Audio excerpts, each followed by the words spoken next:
which I'm not a great fan of. I'm not a great fan of removing Son next week. I feel like he is. Have another stat for you, which is again the goal involvement percentage, where Maddison has a goal involvement percentage for Spurs so far of 22%, and Son has, despite all of his faults, has a goal involvement percent of 18%. Hey guys, this is the FPL Tips team, and welcome back to another podcast. Hi Klish, how it's been? It's the international break. It's been a while we've potted. How do you feel? Yeah. It's been a long time since we potted together, and we've actually tried to make smaller videos and put it up. But yeah, I think this is a week where we can discuss a little bit more. Since there are wildcard, it's a wildcard week. A lot of popular wildcarders in this week, and it's also coming close to that window we were discussing about where we could wildcard from game week 8 to 10. So, and also since it's an international break and it's a week where it's a second week for non-wildcarders like me who's planning to roll the transfers. After the second consecutive international break, after the last international break, it looked this game. So there's not much to think about, not much to talk about for a while. I feel like there are great fixtures for players this week as well. Spurs play Fulham, Liverpool play Everton, City play Brighton, United play Sheffield. So, and also your defenders also have good fixtures, like Newcastle defenders play Crystal Palace, Aston Villa play West Ham. So your Diaby has a good fixture. Same with Mbumo who plays a Burnley. So I feel like it's a week where there are not too many transfers that can come in, like mind obvious transfers other than your team needs a transfer. But so I think it's just better looking at wildcards first, because a lot of people are like also popularly looking to wildcard this week. So yeah, I mean, we can just get started with the wildcard and then discuss around the possibilities. Yeah, I think we should straight dive into the wildcard discussion. I don't think there's much for the free transfers. I have something to point out, although later on for the free transfer people, but most likely people will save, and this looks like the game week to save. So we'll not run on the bush, and then let's go to our first wildcard draft. Again, these are wildcard drafts made by me for a budget of about 100 million, not more, not less. We've tried to attain that value because my team value was this. Now, obviously, you'll see certain downgrades. This is a wildcard draft which is essentially 3-4-3. And we have Haaland. We have Haaland in almost all wildcards. We're not discussing the possibility of no Haaland as of now. But one major downgrade you can see is Alvarez/Darwin down to Ferguson. What do you think about this wildcard draft? Yeah, I think it's a good wildcard draft. It's not necessarily a 3-4-3. It can be a 3-5-2 with Cole Palmer also there. If he's if he's in a more promising attacking position, he can be looked at. And Ferguson is again like Brighton have great fixtures, and where if he keeps playing, it could be a very valuable asset at just 6.6 million. So I feel like it does look like a good wildcard draft to go with. Watkins, I think, is the key over here. I think Watkins can actually continue to tick along and maybe even explode in the next few game weeks. And we have seen Aston Villa at home they are a different animal, and then three of the next four fixtures are good fixtures at home. So with that, I feel like Watkins could be a very valuable asset to have in your team, and I feel like it's an underrated front three with Watkins and Ferguson, rather than the more popular Alvarez. Because if Ferguson also with given the fixtures comes up good, then this could uh, pay a lot. Yeah, So, and with the defense, yeah. So I'm saying that like pretty much template overall. I think the midfield and the backline is pretty template. The only upgrade you'll see is Car to Trippier depending on funds they have. Turner Areola seem like the keeper pairing as of now with Flecken injured.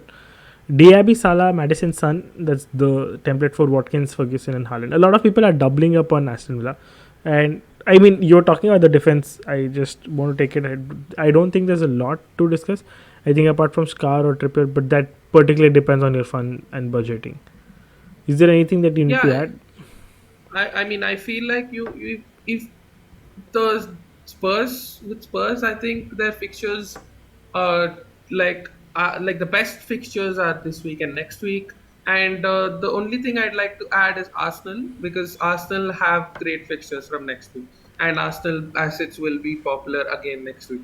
So you'll need to look at that trade-off. So suppose you have the funds to do share to Trippier. I think Trippier's best fixtures are past us, and now he's 6.9. So that's like a 1.7 million. Even if you find it, you'll have to downgrade, say, a Watkins to an Alvarez or a Watkins to a Darwin. Doesn't look like something that is a must, because you have a Watkins, an alternative who has a great fixture run, who can get you points. And same with looking at moving maybe a Diaby to a Martinelli or a Maddison to a Saka. If you have the same funds, then uh, that looks like a very viable option as well. And the other thing is directly going with an Arsenal defender now that Gabriel is starting more games than not. You can look at him at 4.7. Maybe Udogi can be downgraded to him, because just a Fulham home fixture where you expect a clean sheet, and after that they have quite a few tricky fixtures.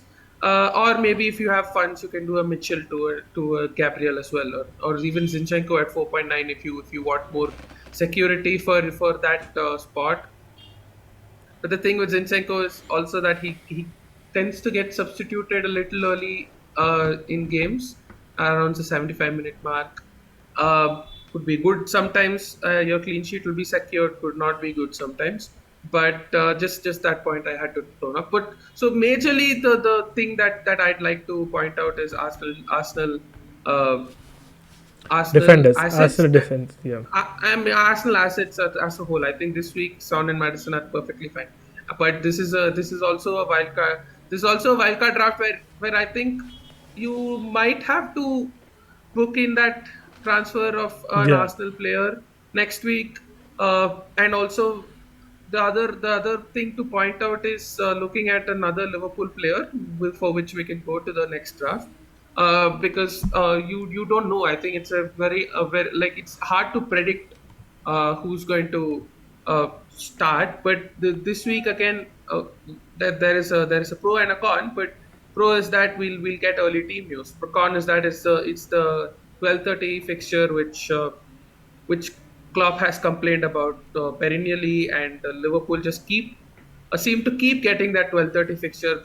They actually are getting the 12:30 fixture after the next international break as well. So you might be able to get team news, but you are not sure if Darwin would be starting and Diaz would be starting, because they are traveling a long way, and Liverpool tend to start these games slowly. And so you never know. You might not be too confident with the assets. But going forward, I think Everton at home, Nottingham Forest at home, and then Luton away, Brentford at home is a good set of fixtures. Then they have Man City, and after that they have three good fixtures as well. So if you can dodge that Man City game, especially, I mean, I feel like Salah is just you keep and forget. But with the other players, if you can dodge that Man City game, then they could be valuable assets, and you could get a benching here or there. But again, coming back to the point is that when you look at the strikers at and around Darwin's price bracket, you don't see, other than Alvarez, you don't see too many very good options. Maybe Isak is there as a good option as well. But you can take that one benching and still get those points over a bunch of 4 to 6 weeks. That's what I see with players like Alvarez also, who currently doesn't seem to get benched, but players who we might have question around, and you can still go with them, because around 4 to 6 weeks they could start more games than not, and when they get going, they could be really explosive. I think I would like to discuss and highlight the difference here from the first and the second half. The defense is exactly the same. The midfield is the same. Obviously the only changes in the forward, which is Darwin and Alvarez versus Watkins and uh, Ferguson. Now, an important stand that I want to highlight for people is that a lot of people are still trying to are in the perception that Diaby can sort of cover uh, Watkins, and that's sort of a theme as well, and overall discussion thread between Haaland and Alvarez as well. The goal involvement contribution between Watkins DIB is differed by about 12 or 13%. In fact, even more, 16%. Watkins is involved in about 35%, has a goal involvement of 35% in for Aston Villa, wherein DIB has for 18%. It's about 17% of difference. So not really, those two players can't really, the DIB really can't cover Watkins. He's almost scoring at twice the rate of DIB. So when you look in isolation, I think Watkins is more essential and he should be your priority if you're going to invest in Aston Villa. The next three fixtures look very good. I think they Fulham, Crystal and Luton in some order. Although Darwin also is closely. When you look at Darwin's and Salah's contribution, Salah is 28% goal involvement, which is goals plus assist. Darwin is 23. So he's not that far off Salah. Even despite having all of the minutes concern and playing lesser minutes, he's pretty much there. So if you want to have an investment from Liverpool in the longer run in the fixtures coming up, I think Darwin is the guy. That is why I like this draft slightly more. It does have the downside of Watkins, but again, it gets you a more premium attack, which is Liverpool at the point, and also Alvarez. Yeah, And the difference yeah, between exactly. I'll also just cover Alvarez and Haaland. The difference between Alvarez and Haaland in terms of goal involvement percent is only one. Haaland is 22, Alvarez is 21. So the hypothesis and all of the claims where can Alvarez cover Haaland, they seem to be true because he is matching Haaland, and despite Haaland having penalties, obviously that can turn around in any given fixture. But as of now, it does look like the case. Yeah, I actually feel like this is the first time in more than one season where I see the case actually of not having Haaland in your drafts, which is very risky, definitely, because I think game week 9 and 11 are like typical Haaland fixtures where he could get 15 points, 16 points, and if you're like it's just like if you have him, he's a definite captain, but like the draft which without Haaland actually can get you a lot of these valuable players. It can get you a Saka instead of Palmer, can get you a Watkins instead of Haaland, and that just makes it really really good. So, and if actually Alvarez can cover Haaland's points and the captaincy can be taken care of by Salah, Son, and Saka, I see the case over there, and you can also move around. You can maybe have a Trippier if you like. Or a There's Trent. a lot of flexibility. There's maybe even a Trent. Yeah, exactly. With him slowly coming back. Yeah, so that's really the case. But I mean, it's also a huge risk because it's Erling Haaland, and he can just single-handedly outscore all of them put together Yeah. in his week, and he also has the numbers for that.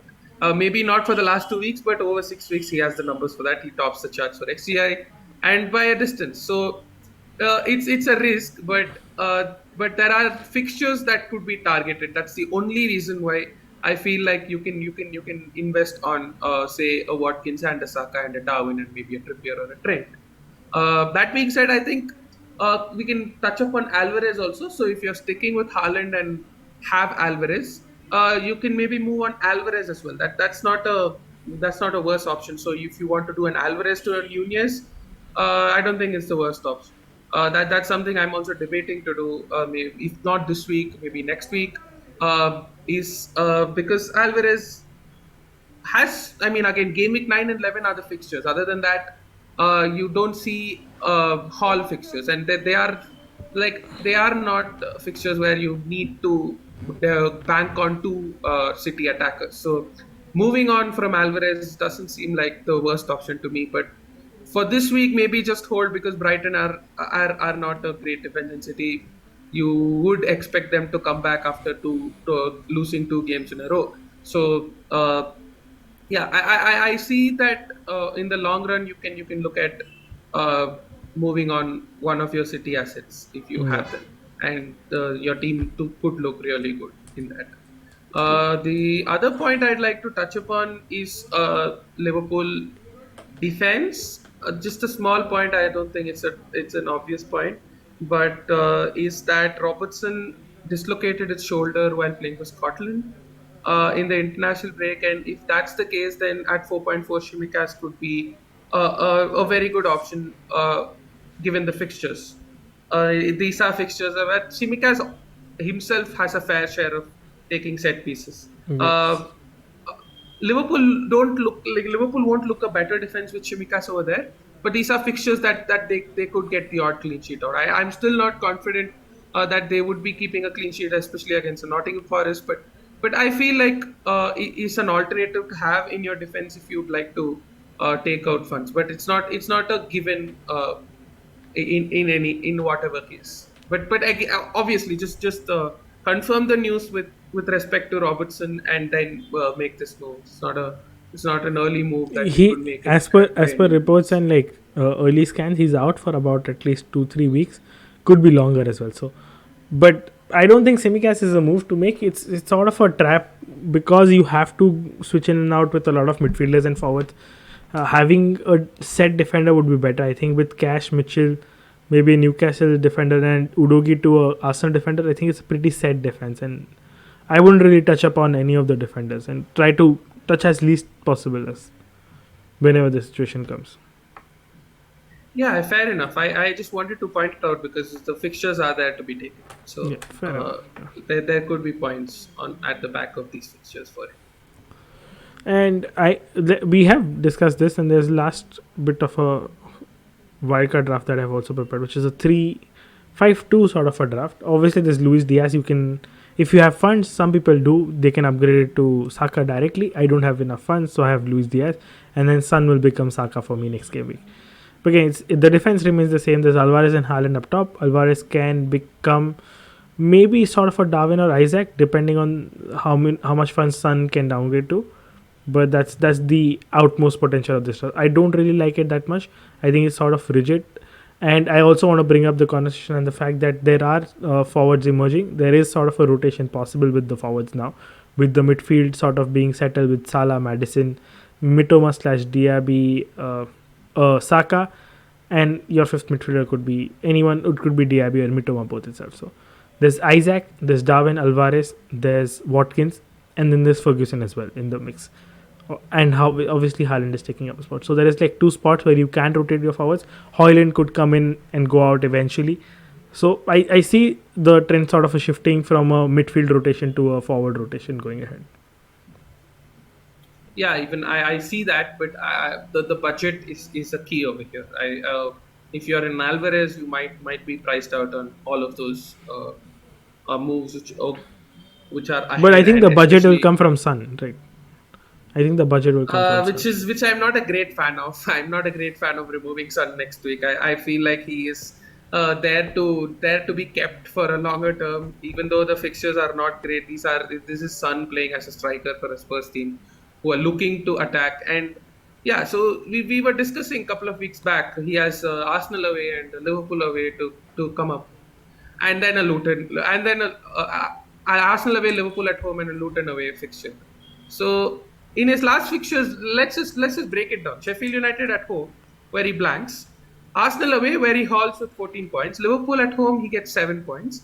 And Luton away, he again blanks with 3 points. So he seems to perform in fixtures where there seems to be like which are little more open against teams like Arsenal, like Liverpool, who are a little more open.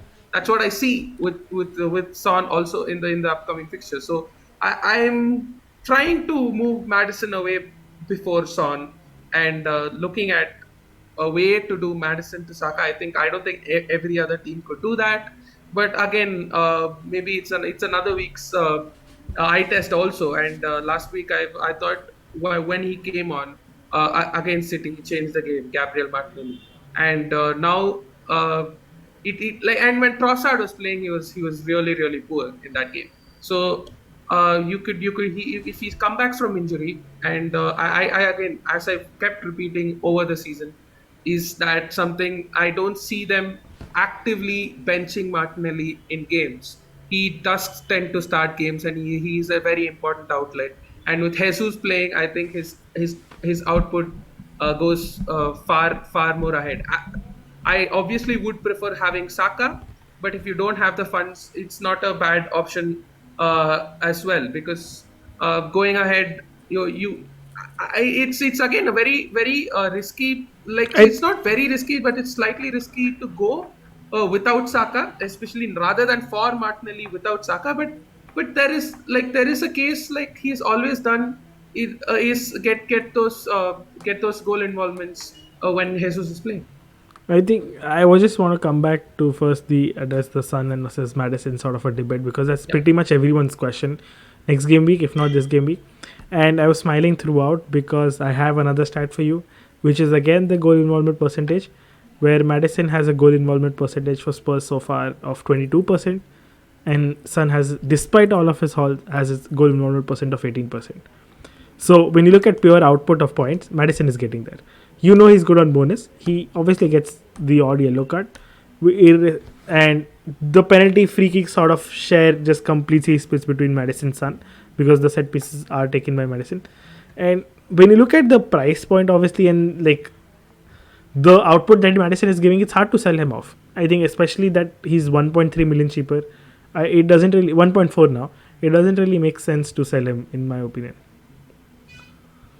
Um, can we just split that 22% and 18% into goals and assists? Because But when you look at the team, you see Son being the far more advanced. He plays a striker as a he's a uh, like forever great finisher who gets goals, and when he performs in confidence, he's at 9.3. I think over the weeks there is a big case. I mean, definitely I look at Maddison. I really like him as an option, but if you'd like to move him away for an Arsenal asset, I really don't mind that. I mean, it gives us a case that someone will clear budget for you to maybe do an Alvarez to a Darwin, or yeah, I mean, otherwise also like maybe a Mbomo to a Bowen and stuff like that. But I don't know. Over the long term, having a midfield of Salah, Son, and Saka is far more secured from my point of view. But that's what exactly the point is. When you look at involvement percentage, and that case could be made for Salah as well. Most of his involvement this season is coming through assists. He's not a prolific goal scorer this season. He's getting high on bonus, which also comes through his chance creation. Same for Maddison as well. So I mean, it ultimately what matters is who's going to get more points or who can like get. If Son and Maddison almost have a similar output despite scoring less goals, if Maddison is there in the assist bracket a lot more, I think I wouldn't mind paying 1.4 million less because that really significantly makes an Archer go to a Ferguson for me.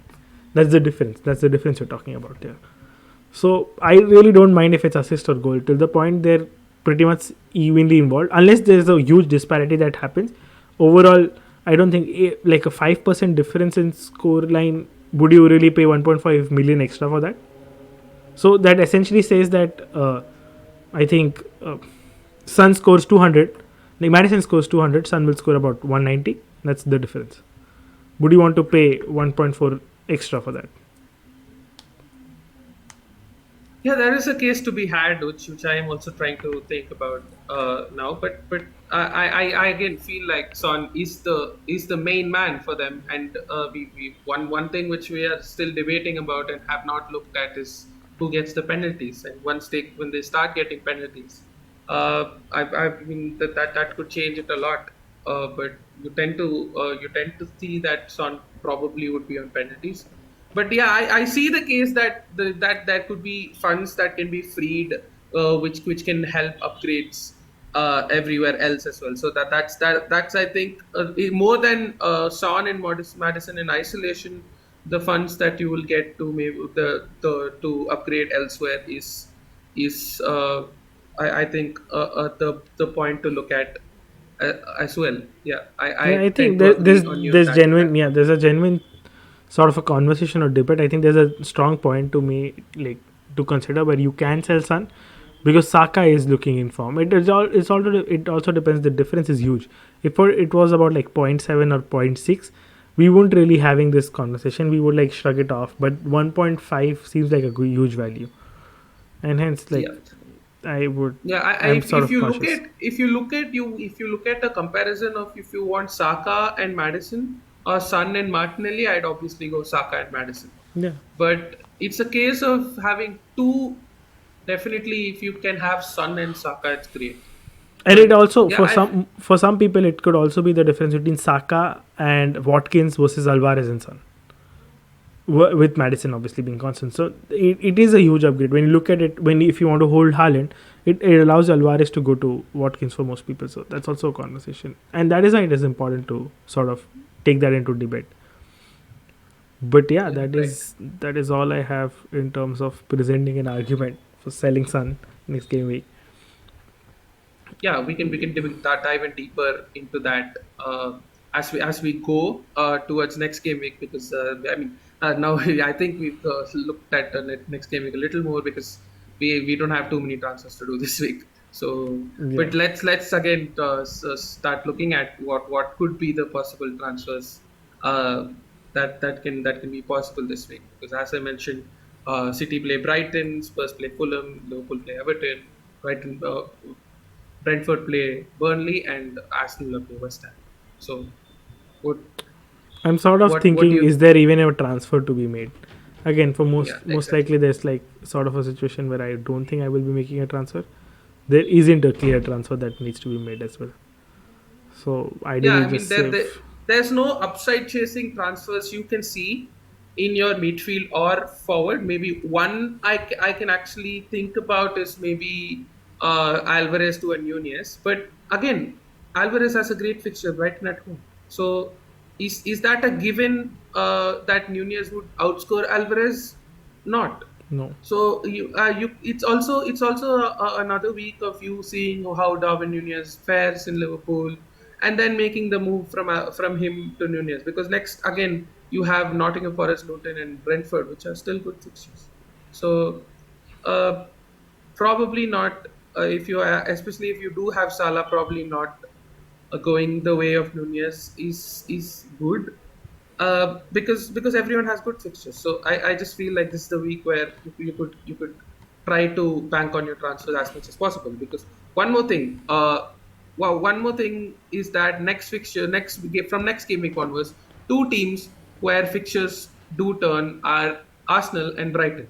So they are your assets. There are points to be taken over there, and you see an Mbumo to Mitoma being a fairly direct transfer, because Mbuma has Chelsea away, West Ham at home, Liverpool away, Arsenal at home.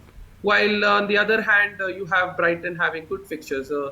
They first have Fulham at home, and then Everton away, and then they have Sheffield at home. That's a great three fixtures in itself. Then they have Nottingham Forest away.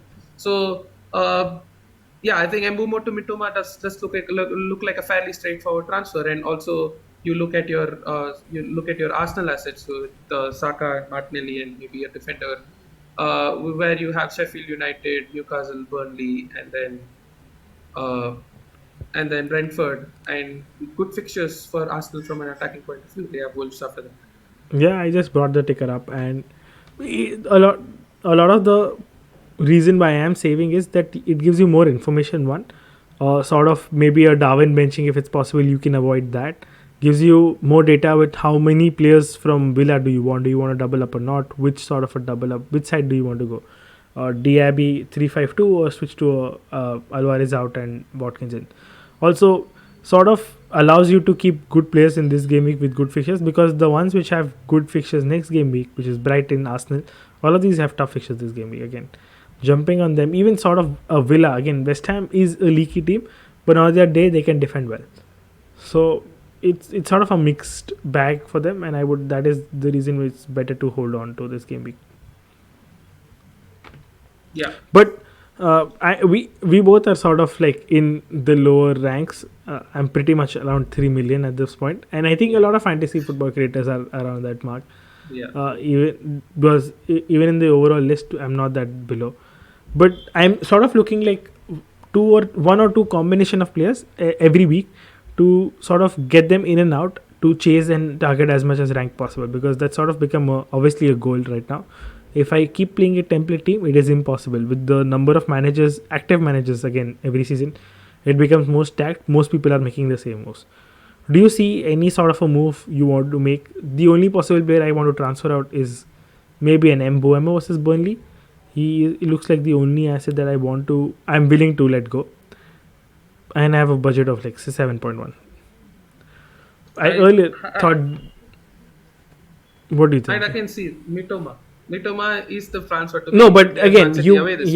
yeah, again, Yes, you Man want City away this week. instant returns. That's the point. And there are. I feel like Mbumo is a fairly good option to hold this week, especially if you are chasing ranks because people have moved away from Mbumo in the last few weeks, and you've been patient with him. And Burnley at home is a fixture where you could get your returns, you could get your reward, and then move to a Mitoma. And just looks fairly obvious to me. And I mean, Mitoma currently is yellow flag, but we'll know more information about that.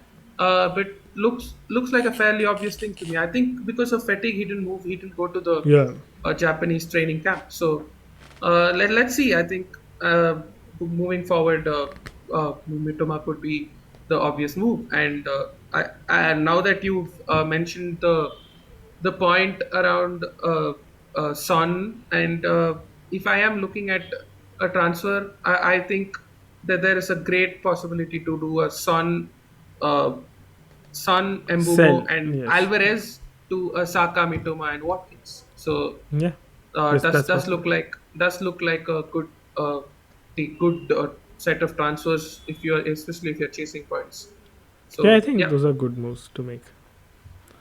But yeah, that's the only. I think I will come up with more like sort of insights with one position.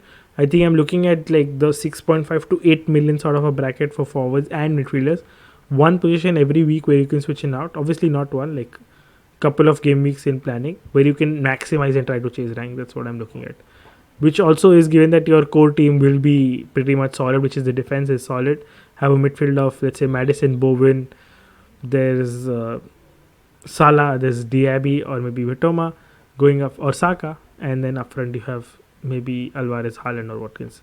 And also that reminds me, we didn't touch upon a lot of Bowen this time, and his fixture is yes. against Villa. It's sort of a middling fixture, but again, going ahead, he's a good alternative to someone like a Maddison or Son. That's also sort of a question people will have to ask Yeah. themselves or answer, because you can't have them all. And Bowen has a good run of fixture coming out. At least Everton, Brentford, Uh, Nottingham, Burnley, Crystal, pretty much, and he's playing striker now. Yeah, Embumo to Mitoma look like an obvious because of the price bracket, but if you have that 0.5, 0.6, I think Bowen is obviously a great alternative. Everton at home, Brentford away, Nottingham Forest at home, Burnley away. Is again the fixtures where Bowen has been great this season, and he's been the main man. He's been the main man. The only thing he doesn't have is penalties, which is with Paqueta for now. But I still I feel like the involvement of chances is chance creation, involvement of getting the chances as well goes to Bowen, and him playing strike in certain games just makes it more place it more into his favor. So definitely a great option to have in your Going team. ahead, yeah. Yes. Okay, we'll not drag it too long. We'll just touch upon captaincy, because it's sort of a huge debate this game week. There's too many options and like only one captain to pick it. Who are you looking at captaincy? I'm pretty much settled down on Haaland this game because it's Brighton. I think he's a good captain to have against Brighton. Brighton are leaky, and they are generally looking tired, especially with the European games coming in fast. Are you looking at Son versus Fulham or Salah versus Everton? Yeah, I think they are the two alternative captains that can be looked at to chase ranks. But given the number of people people have removed Haaland this week, we can just look at the I maybe think 100k removed them last game week. There was a huge yeah. sort So of a dip in Haaland's ownership. yeah, Even if I can exactly. bring And it up, again, this 131K. So from 92, he's gone down to 88. It's not a big difference, but this is finally a week where you could captain Haaland and celebrate his points. Finally, but I mean, thinking about other things, I think in isolation, Liverpool, Salah against Everton and Son against Fulham, or a Maddison against Fulham look fairly obvious choices, fairly good options to go for as well. The couple of things which might not be related but have hurt us in the past. One I've mentioned earlier is the Saturday fixture, which has more logic into it because of the very like limited time in training for players, and just having a very short turnaround. Uh, makes a slight difference. And yeah, we do not see too many captains paying off in that fixture. And also, Liverpool Everton is a derby, could be a little cagey at times.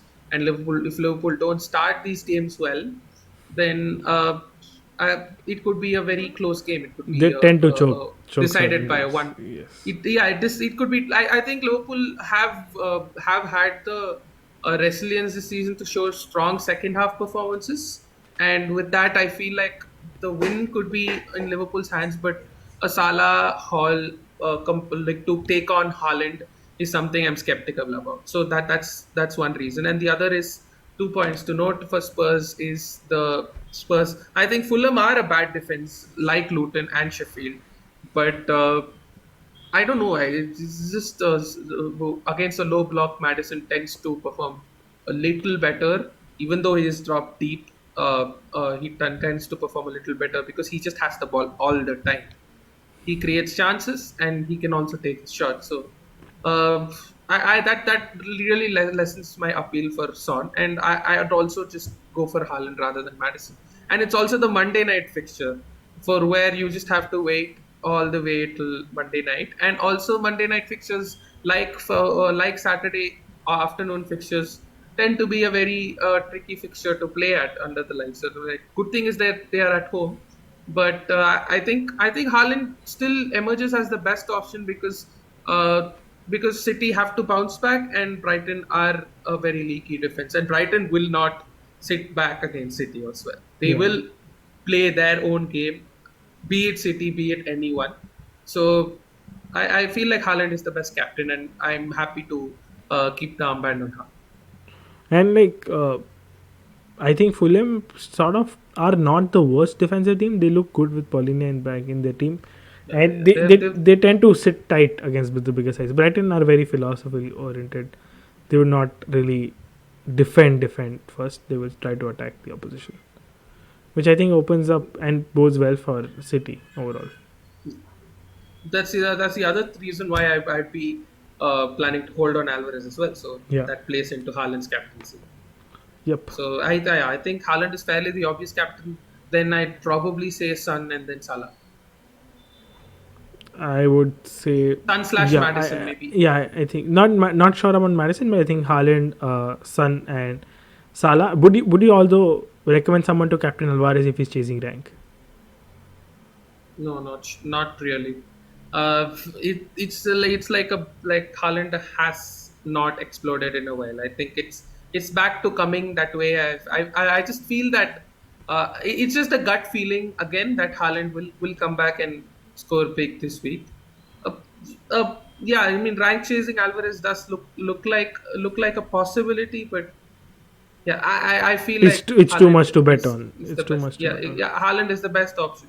This is a week where you could gain some rank with Haaland as well. Yeah, I think that is pretty much possible. And yeah, any last second or last minute notes?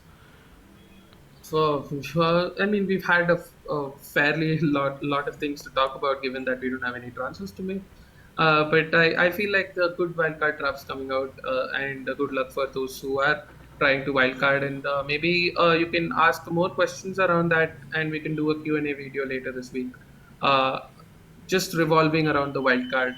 And yeah, what can be options and trying to not repeat lot of things, but like if there are questions, if there's something we missed out on, which we could cover later on a shorter video, which would help Specific to game week 9. answer specific direct questions to game week 9. Yep. But I think it's a good game week, a lot of points to be taken, a lot of good fixtures, and I'm feeling fairly good having a team where like a lot of good players have good fixtures playing at home. And Haaland could finally give you some rank if you captain him and he gets a haul. So yeah, I'm looking forward to this game. Hopefully Haaland gets us a green arrow. But on Yes. that note, we'll wrap it up, guys. Thank you guys for watching for now. Till now, if you have watched the video till the end, please hit the like button and subscribe to our channel. But this is the F Tip signing off. Cheers. Cheers.